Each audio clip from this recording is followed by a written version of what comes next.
Cito literalmente las palabras de una médium que es amiga de la familia. Cada persona en la Tierra está acompañada de un espíritu el cual puede ser agresivo, pasivo o inquieto. Ellos saben que no podemos verlos, pero siempre hay un límite que es sobrepasado. Es así como quisiera contarles una serie de experiencias que hemos vivido en casa, tanto mis padres, hermanos y yo. Entre todas las cosas que nos han sucedido, quizás varias de ellas sean irrelevantes y otras más sean a considerarse. Pero en definitiva son 3 de ellas las más densas que nos han venido a pasar. Y algo me dice, y mucho temo, que esto seguirá ocurriendo, pues aún seguimos viviendo en esa casa. Una casa en la que somos vecinos de un cementerio. Nuestra familia ya ha vivido allí muchos años. Me atrevo a decir que quizás más de 20 años. Y sería ridículo decir que nunca nos ha pasado algo.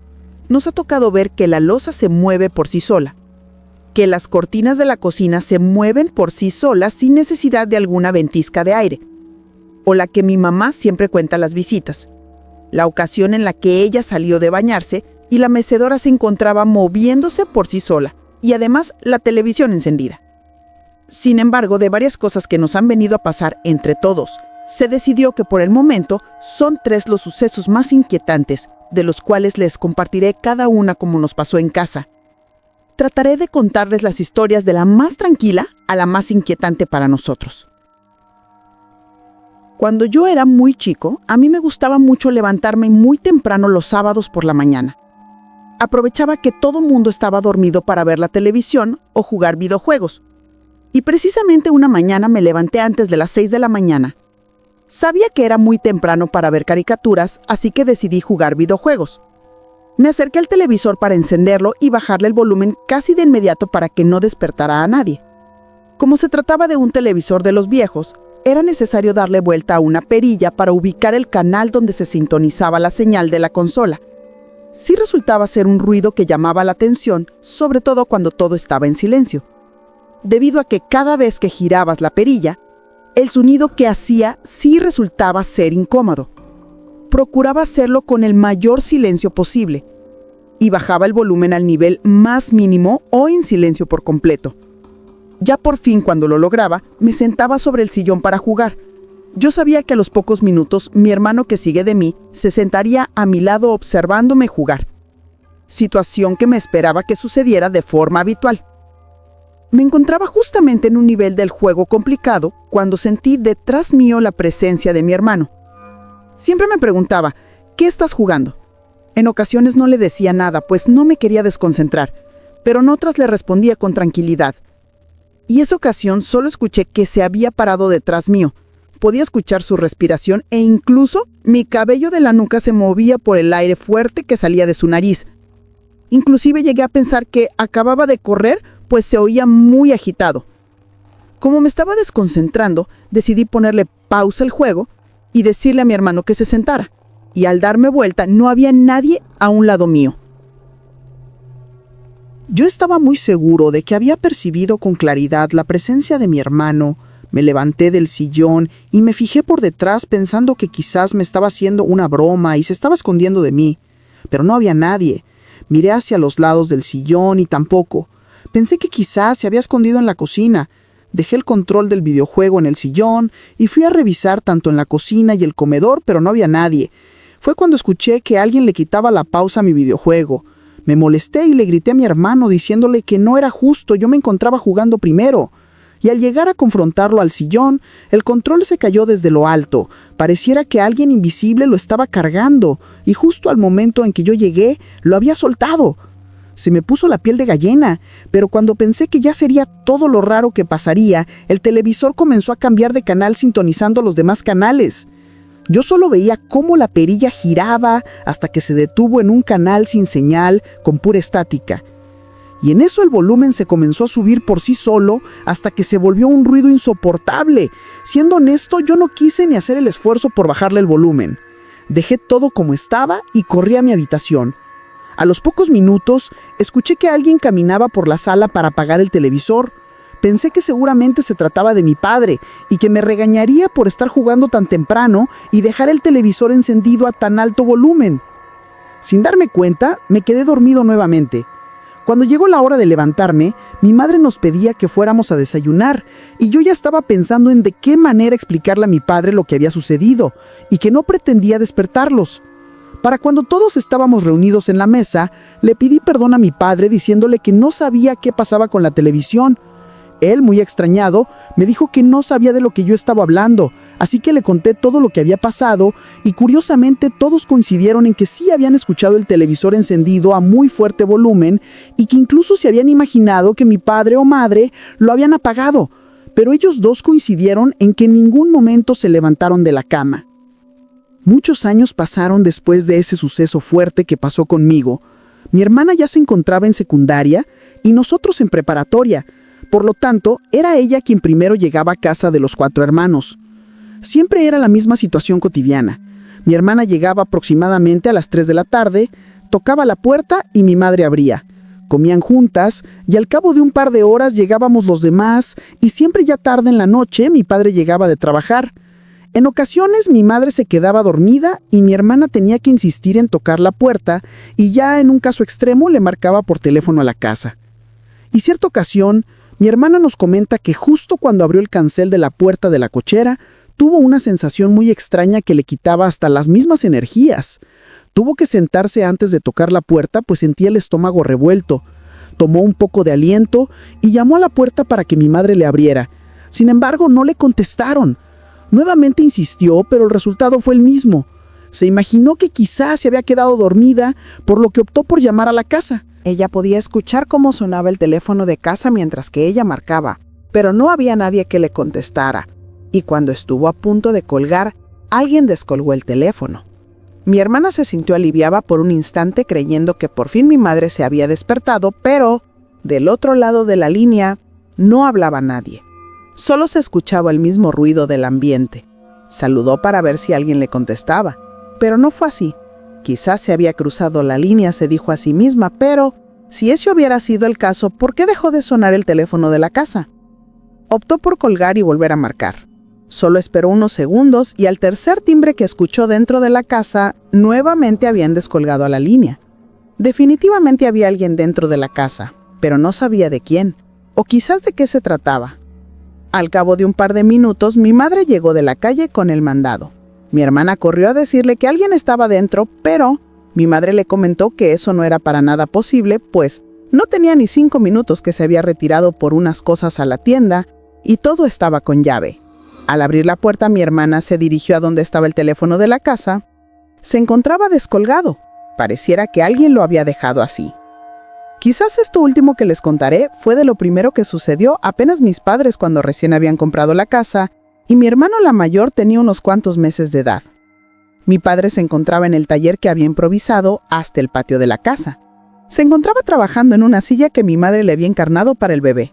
Cabe mencionar que el taller se encuentra hasta el final de la casa, por lo que si uno requería hablarle a alguien que estuviera ahí, era necesario gritarle o ir directamente. A lo que mi padre trataba de mantenerse siempre atento por si mi madre le hablaba, y fue cuando escuchó perfectamente que le llamaba. Dejó de hacer las cosas colocándolas en la mesa de madera, y cuando llegó con mi madre para preguntarle qué se le ofrecía, ella negó haberle llamado. Él mencionó que claramente escuchó que le gritaba por su nombre, pero nuevamente negó con la cabeza lo sucedido. Mi padre pensó que quizás se trataba del eco de los vecinos, pues las casas de alrededor se conectaban por los patios traseros. Pero cuando regresó a su taller, ¿cuál sería su sorpresa que se encontró con 3 clavos insertados en la mesa de madera? Pareciera que alguien lo había hecho con tanta rabia que todos estaban chuecos y mal clavados. Mi padre nos menciona que lo primero que hizo fue recordar sus pasos, pues estaba muy seguro de que él no había hecho eso y no le hallaba alguna explicación. Las cosas no terminaron ahí. Esa tarde, cuando mi padre estuvo ya por irse a dormir, se encontraba tan cansado que se acostó un momento en el sofá cama que tenían en ese. Entonces, tanto era su cansancio que no se dio cuenta de en qué momento se había quedado dormido. Mi padre dice que no sabe cuánto tiempo pasó cuando empezó a sentir bastante calor e incomodidad. No pudo acomodarse y decidió ir ya a dormir al cuarto con mi madre, y cuando abrió los ojos, frente a su cara, y a escasos centímetros, se encontraba el rostro de una mujer que le observaba dormir. Al principio mi padre estaba desorientado, pues no comprendía si era un sueño o alguna pesadilla, pero conforme fue adquiriendo conciencia de dónde se encontraba y que aquella mujer no le quitaba la cara de encima, él se hizo a un lado para alejarse de ella y cuando recobró recompostura y miró hacia dónde estaba, pudo ver que se alejaba hacia el patio aquel ser que en un abrir y cerrar de ojos se desvaneció en la oscuridad. Mi padre corrió rápidamente con mi madre y la despertó para pedirle socorro. Él se encontraba bastante alterado a lo que mi madre nos contó ya tiempo después. Hoy en día, se ha hablado sobre la idea de vender la casa y de mudarnos lejos de allí. Por fortuna hemos llegado a conocer a una medium, quien se volvió una verdadera amistad para la familia. Ella nos apoyó mucho en ir a revisar la casa y comentarnos sobre lo que ocurría o sobre lo que sospechábamos. Y lo que nos comentó fue algo que nos dejó perplejos a todos. He aquí lo más importante que nos comentó. Cada persona en la Tierra está acompañada de un espíritu, el cual puede ser agresivo, pasivo o inquieto. En la gran mayoría de las veces nos respetan y ellos saben que no podemos verlos. Sin embargo, hay ocasiones en que el límite es sobrepasado y eso no se puede controlar.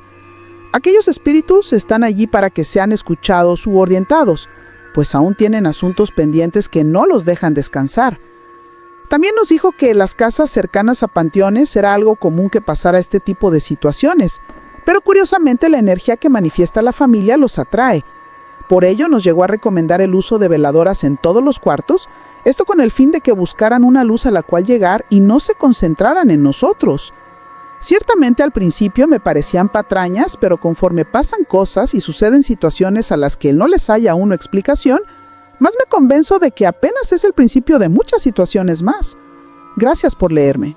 Experiencias compartidas por un suscriptor que vive a un costado del cementerio del Panteón de San Andrés.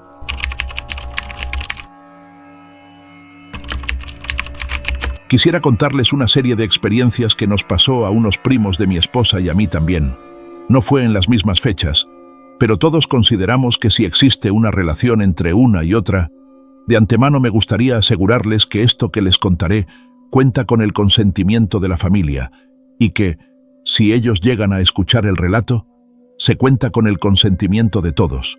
No diré apellidos o nombres, y si lo hago serán algunos ficticios. Aún así, las experiencias que se vivieron serán fácilmente reconocibles para los involucrados. Sin más, he aquí lo que nos sucedió hace algunos años y un mes atrás. La familia de mi esposa es muy unida. Me ha tocado ver una grata relación entre todos. Y particularmente puedo asegurarles que esta unión es bien fundamentada por los abuelos.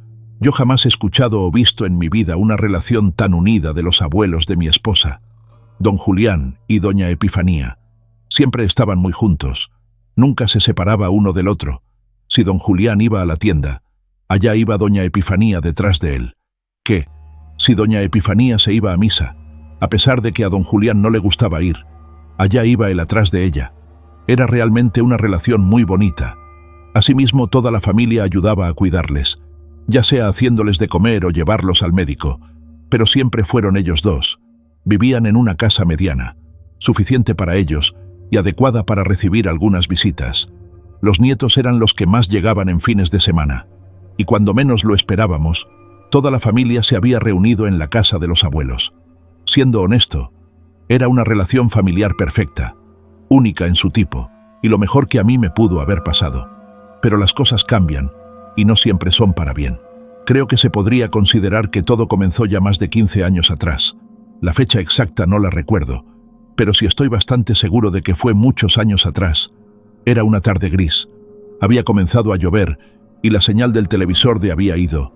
Después de moverle varias veces, don Julián optó por salir al patio, y se percató que la antena se había caído. Le comentó a doña Epifanía que no se iría lejos. Solo subiría a arreglar la antena para que ambos pudieran mirar la novela. Logró subir sin complicación, y cuando terminó de repararla, se alejó un poco de ella para contemplar cómo había quedado. Sin embargo, no se dio cuenta, y pisó la caleta de agua, y ésta no pudo soportar su peso, provocando que don Julián cayera desde el segundo piso y perdiera la vida en un abrir y cerrar de ojos. Doña Epifanía presenció todo desde su sala. Se levantó del sillón para ir a socorrer a su marido, pero don Julián ya estaba muerto. Fue doloroso saber que esa ocasión doña Epifanía no podría seguir a su marido a donde se dirigía esta vez. Ella se sentía culpable de lo sucedido, ya que desde un principio le pidió a su marido que arreglara la antena. Desde ese día, tanto sus hijos y nietos de doña Epifanía se organizaron para cuidarla. Pero fue desde aquí que hubo muchos que pasaron por casos muy especiales en la casa de la abuela. Martín, uno de los mayores nietos de todos, fue de los primeros de cuidar de la abuela, y un día, mientras que ambos estaban mirando la televisión, se percató que la abuela se había quedado dormida allí sentada. Martín buscó rápidamente una cobija en la otra habitación y de reojo observó que la abuela ya estaba caminando y parecía ser que se dirigía a la otra habitación. Eso le pareció haber visto, pues se le hizo extraño que haya visto a la abuela caminar tan rápido. Luego de ello, solo pensó que quizás lo había imaginado. Buscó una cobija, pero no encontraba más que sábanas. Entonces, en ese preciso momento, podía escuchar que desde el otro lado de la habitación a su abuela mover los cajones. Martín salió del cuarto contiguo con una sábana y se dirigió a la habitación donde había escuchado que se encontraba la abuela. Pero descubrió que no había nadie. Solo los cajones y el closet estaban abiertos. Parecía que alguien los había rebuscado y los dejara desacomodados. Pensó que quizás la abuela se encontraba en la cocina, así que rápidamente fue a la cocina. Pero se encontró con su abuela dormida y donde la había dejado, se desconcertó bastante. Él estaba seguro de que había escuchado a alguien al otro lado del cuarto, y cuando se acercó a poner la sábana sobre su regazo, ¿cuál sería su sorpresa que ya tenía una cobija puesta? A la tía Noemí le tocó pasar por un momento difícil, pues la abuela le decía constantemente que el abuelo estaba en la casa y que era necesario que lo atendiéramos. Pero por más que le repetía a la abuela que el abuelo había muerto a doña Epifanía, la mirada se le perdía en una suma depresión, y lo que la volvía a reanimar era ver la televisión en la sala. Una tarde, que por cierto estaba lloviendo, a la tía Noemí se le ocurrió prepararle una avena a su madre. Desde la cocina podía escuchar la televisión, y con estirarse lo suficiente, podía ver a la abuela sentada sobre su sillón. Entonces, escucho el andar típico de mi abuela, el cual era muy parecido al arrastrar de los zapatos, y se escuchaba que se dirigía a la cocina. La tía Noemí le dijo sin voltear a ver a la abuela que no fuera tan impaciente, pues la avena ya casi estaba lista, cuando escucho que detrás suyo, alguien con la voz muy parecida a la del abuelo don Julián que le decía: «A mí no me gusta la avena».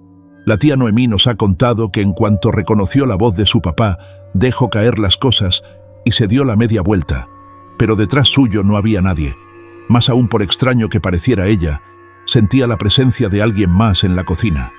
Pero no fue todo lo que percibió, pues en ese momento, a un lado del refrigerador, precisamente en la puerta que daba al patio, sobre los cristales de la misma, se podía apreciar que uno de ellos se empañaba. Pareciera ser que alguien le respiraba a un lado de él. La tía Noemí no quiso quedarse con las ganas y preguntó al vacío: «Papá, ¿eres tú?». Después el vidrio dejó de estar empañado. En cierto modo se comenzó a hablar en la familia que el espíritu del abuelo estaba aún rondando en la casa. Se decía que en ocasiones, a mitad de la noche, se escuchaba cuando alguien caminaba en los pasillos de la casa, asegurándose que las puertas estuvieran cerradas. Esto era algo que acostumbraba a hacer don Julián cuando todos estaban dormidos.